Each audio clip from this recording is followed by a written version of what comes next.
Assalamualaikum warahmatullahi wabarakatuh. Gimana kabarnya hari ini? Semoga semuanya dalam keadaan sehat ya. Oke, sebelum kita mengawali pelajaran pada pagi hari ini, marilah kita berdoa menurut agama dan kerjaan masing-masing. Semoga ilmu yang kita dapat bermanfaat. Oke, berdoa mulai. Doa selesai. Oke, pada pagi hari ini Bapak akan mengajarkan mengenai konstruksi batu dan jenis bahan bangunan. Jadi sebelumnya ada yang sudah tahu konstruksi batu itu apa dan jenis-jenis bahan bangunan itu apa saja. Oke, di sini Bapak akan menjelaskan sedikit mengenai jenis-jenis bahan bangunan, yaitu keramik dan genteng. Oke, yang pertama Bapak akan menjelaskan mengenai konstruksi batu. Jadi yang dimaksud dengan konstruksi batu adalah hubungan atau jalinan antara bahan baku batu yang direkatkan dengan menggunakan adukan menjadi satu kesatuan yang kuat dan kokoh sehingga dapat menumpu beban maupun gaya. Oke, selanjutnya Bapak akan menjelaskan mengenai fungsi konstruksi batu. Oke, yang pertama, konstruksi batu dapat digunakan dalam pengerjaan fondasi. Yang kedua, konstruksi batu dapat digunakan sebagai dinding bangunan, baik itu dinding pemikul maupun dinding pemisah. Selanjutnya, konstruksi batu juga dapat digunakan sebagai dinding penahan tanah. Dan yang terakhir, konstruksi batu juga dapat digunakan untuk irigasi. Selanjutnya, Bapak akan menjelaskan mengenai tujuan konstruksi batu. Yang pertama, konstruksi batu bertujuan untuk mendapatkan suatu konstruksi yang kuat dan tahan lama. Yang kedua, untuk mendapatkan ikatan konstruksi yang memenuhi syarat, baik sebagai dinding, saluran irigasi, ataupun sebagai tembok penahan tanah.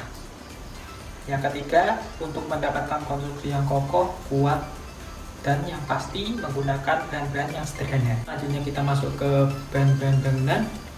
Bahan-bahan bangunan yang Bapak jelaskan pada kesempatan kali ini yaitu ada dua, yaitu keramik dan genteng.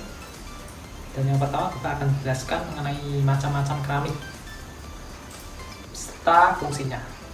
Yang pertama keramik yang digunakan sebagai lantai, yang kedua keramik yang digunakan untuk kamar mandi, dan yang ketiga keramik yang digunakan untuk dapur. Oke, yang pertama keramik kuadrat.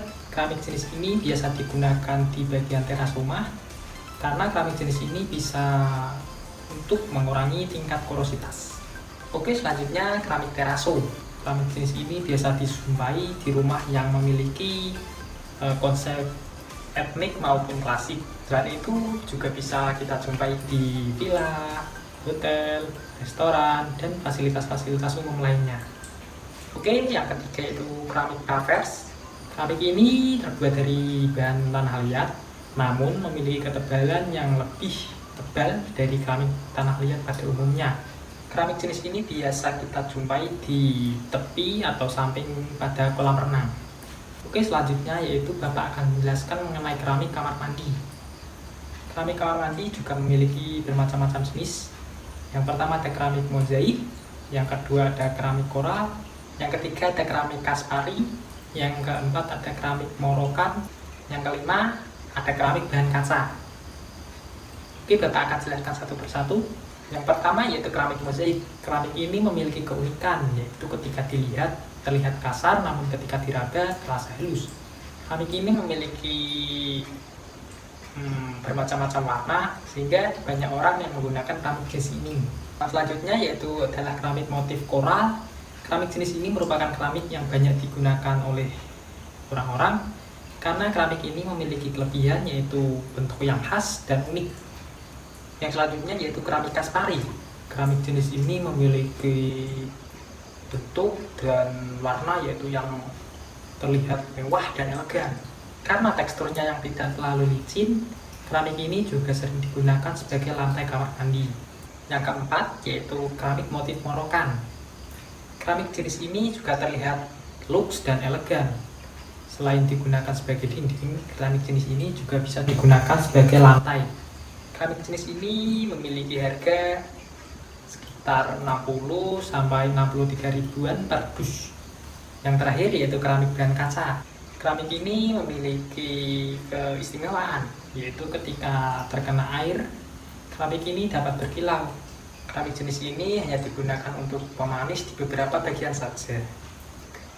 Dan selanjutnya kita beranjak di keramik untuk dapur. Keramik untuk dapur juga memiliki bermacam-macam. Yang pertama keramik marble putih, yang kedua keramik motif kayu, yang ketiga keramik motif batu alam.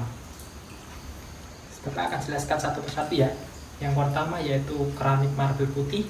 Keramik jenis ini terbuat dari marble putih sehingga menciptakan suasana yang ringan pada dapur. Yang kedua yaitu keramik motif kayu. Keramik jenis ini cocok untuk orang-orang yang suka dapur dengan nuansa natural.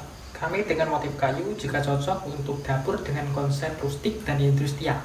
Yang ketiga yaitu keramik dengan motif batu alam. Keramik jenis ini cocok digunakan pada dinding dapur yang dipadu-padankan dengan kabinet yang terbuat dari stainless steel. Oke, selanjutnya Bapak akan menjelaskan mengenai jenis bahan-bahan bangunan yang kedua, yaitu genteng. Genteng juga memiliki bermacam-macam tipe dan jenis.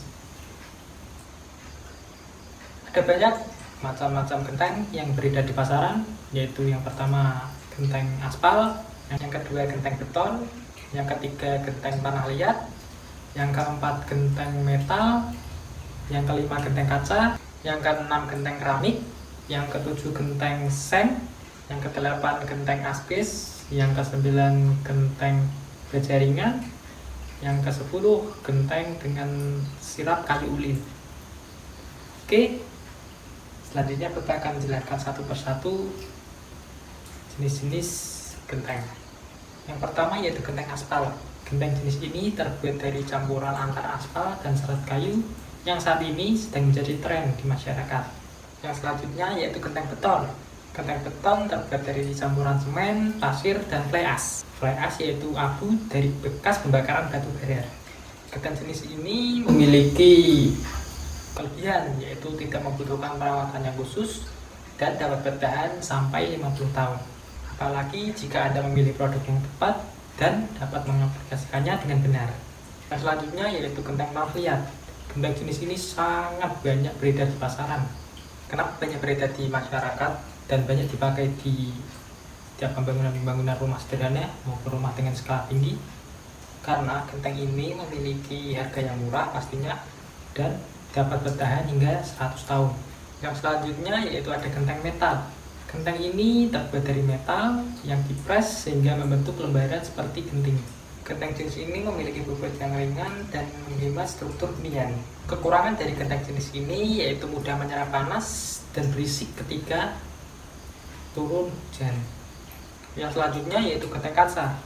Genteng jenis ini yang pasti tidak bisa dipasang di seluruh bagian atap rumah karena dapat menimbulkan panas. Genteng ini yang pasti tidak bisa digunakan untuk semua penutup atap, melainkan hanya digunakan di bagian-bagian yang minim cahaya. Kenapa demikian? Karena kalau digunakan di seluruh atap, genteng ini bisa menimbulkan panas. Yang selanjutnya yaitu genteng keramik. Genteng jenis ini bisa digunakan sebagai tatakan atau lapisan meja, namun kali ini bisa digunakan sebagai atap dengan warna dan bentuk yang unik, sehingga membuat topi atap rumah menjadi lebih menarik. Yang selanjutnya yaitu genteng jenis seng. Genteng jenis ini biasa digunakan di rumah-rumah Indonesia pada zaman dahulu. Sebaiknya jika memasang genteng jenis ini, berikan penguat seperti paku sehingga lebih kuat dan tidak mudah lepas ketika tertiup angin maupun terkena hujan. Selanjutnya yaitu genteng jenis aspes. Untuk saat ini genteng jenis aspes sedikit dikurangi karena genteng jenis ini mudah rusak ketika terkena hujan, panas secara terus-menerus. Dan sifat dari genteng ini yaitu mudah hancur. Yang selanjutnya yaitu genteng kanopi pada ringan. Genteng jenis ini biasa digunakan sebagai pemanis untuk melindungi kendaraan-kendaraan Anda. Biasanya genteng jenis ini sering banyak digunakan oleh masyarakat di perumahan-perumahan untuk menutupi mobil atau kendaraan di bawahnya. Selanjutnya yaitu genteng dari serat kayu ulin. Genteng jenis ini sebenarnya dapat menggunakan serat jenis apa saja, namun disarankan menggunakan serat kayu ulin karena serat kayu ulin memiliki sifat kuat, tahan lama, dan kuat terhadap cuaca. Oke, sekian yang dapat Bapak sampaikan. Apakah ada yang ingin ditanyakan?